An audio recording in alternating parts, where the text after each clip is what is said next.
Praise the lord. దేవుని నామానికి మహిమ కలుగును గాక. ఈ దినం దేవుని వాక్యం సెలవిస్తుంది. కీర్తనల గ్రంథము 19వ అధ్యాయము 1వ వచనం. ఆకాశములు దేవుని మహిమను వివరించుచున్నవి, అంతరిక్షము ఆయన చేతి పనిని ప్రచురపరచుచున్నవి. అయితే మరి దేవుడు ఎంతో అందమైన సృష్టిని చేసినందుకు ఈ సృష్టిని గూర్చి దావీదు చెప్తున్న మాట, ఆకాశంలో దేవుని మహిమను వివరించినవి. నిజంగా ఆకాశంలో ఆయన మహిమను వివరిస్తున్నవి.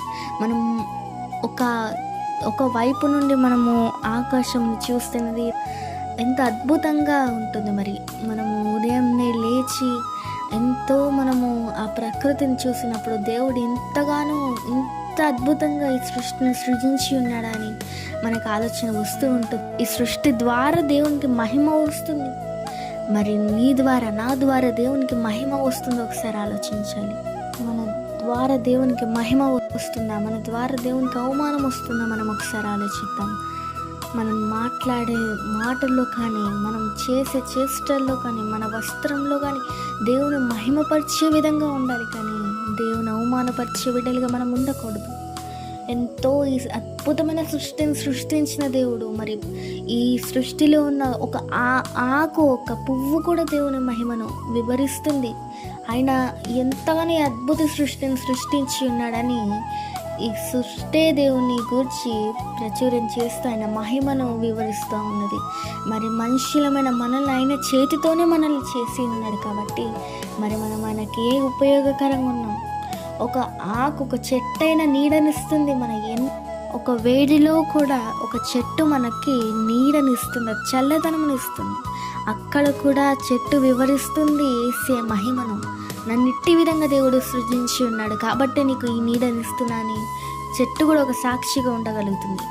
మరి ఇప్పుడు చూసినట్లయితే మనుషులమైన మనము ఉన్నాడు, ఆయన స్వహస్తాలతోనే మనల్ని సృజించి ఉన్నాడు. మరి మనం ఆయనకు ఉపయోగకరంగా ఉన్నాము. మన ద్వారా ఆయన మహిమ పొందుతున్నాడా అని మనం ఒకసారి ఆలోచించినట్లయితే, మనల్ని మనం ప్రశ్నించుకున్నట్లయితే, మన ద్వారా దేవుడు మహిమ పొందుతున్నాడా, లేదా మనం చేసే పిచ్చి పనుల ద్వారా దేవుడు అవమానం పొందుతున్నాడు ఒకసారి ఆలోచిద్దాం. మన ద్వారా దేవుడు మహిమపరచబడాలి. మన నడకల్లో కానీ, మన చూపులో కానీ, మన వస్త్రంలో కూడా దేవుడు మహిమపరిచే విధంగా ఎంతో భయభక్తులుగా దేవుని అందు జీవిస్తున్నారని ఒకరు మనల్ని గూర్చి దేవుని మహిమపరచాలి. మనం ఎటువంటి పనులు చేస్తున్నాం ఒకసారి ఆలోచిద్దాం.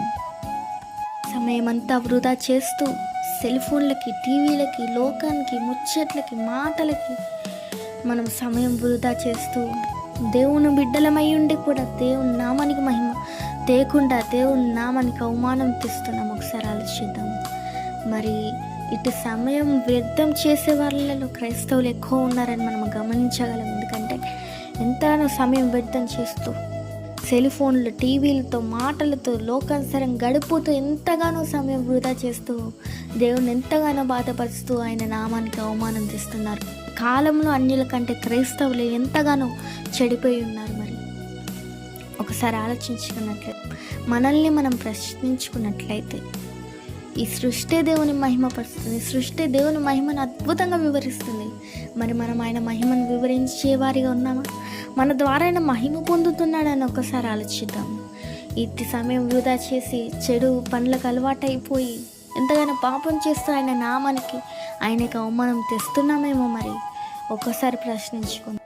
ఒక్కసారి మనం ఆలోచించి దేవుని మహిమ మన ద్వారా ప్రచురించబడి మన ద్వారా దేవునికి మహిమ వచ్చే విధంగా మనం నిలబడతాము గాక.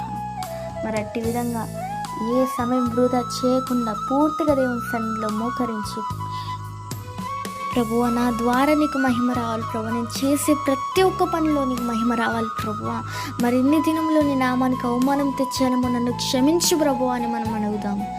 మరి అద్భుత రీతిగా ఇక నుండి ప్రభువా మా ద్వారా నీవు మహిమ పొందుకోమని ఒకసారి దేవుణ్ణి అడుగుదాము. ఇంతవరకు ఎన్ని తప్పులు చేసి ఆయన నామానికి అవమానం తెచ్చామో, కానీ అద్భుత రీతిగా మన ద్వారా యేసే మహిమ పొందబడి మనం చేసే ప్రతి ఒక్క పనులలో ప్రభు మహిమ పరచబడి అద్భుత రీతిగా మనల్ని చూసి యేసే సంతోషపడే విధంగా మనం జీవించుకుందాక. ఆమె ప్రార్థించుకుందాం. మహోన్నతుడైన దేవానికి స్తోత్రం. మరి దినమున ప్రభువా, నువ్వు సృష్టించిన అద్భుతమైన సృష్టి వరకు, ఆకు నుండి ఆకాశం వరకు ప్రతి ఒక్కటి నీ మహిమను వివరిస్తున్నది ప్రభువా. మరి తండ్రి మా తండ్రి యేసయ్య, మరి మా ద్వారా నీకు మహిమ పొందే విధంగా మేము జీవించుదాం గాక. మేము చేసే పనులలో నీవు మహిమ పొందే విధంగా జీవించుదాం గాక ప్రభువా. అట్టి విధంగా మేము జీవించుదాం గాక. ఇన్ని దినములు నీ నామానికి అవమానం తెచ్చి ఉన్నా మమ్మల్ని క్షమించండి ప్రభువా. ఈ క్షణము నుండి ప్రభువా మా ద్వారా మేము చేసే ప్రతి ఒక్క పనుల ద్వారా నీకు మహిమ తెచ్చి ప్రభువా, మేము నీ మహిమను అద్భుతంగా వివరించే విధంగా ఇక నుండి నేను సంతోషపరిచే బిడ్డలుగా మేము జీవించుదుము గాక. ఆమేన్, ఆమేన్, ఆమేన్.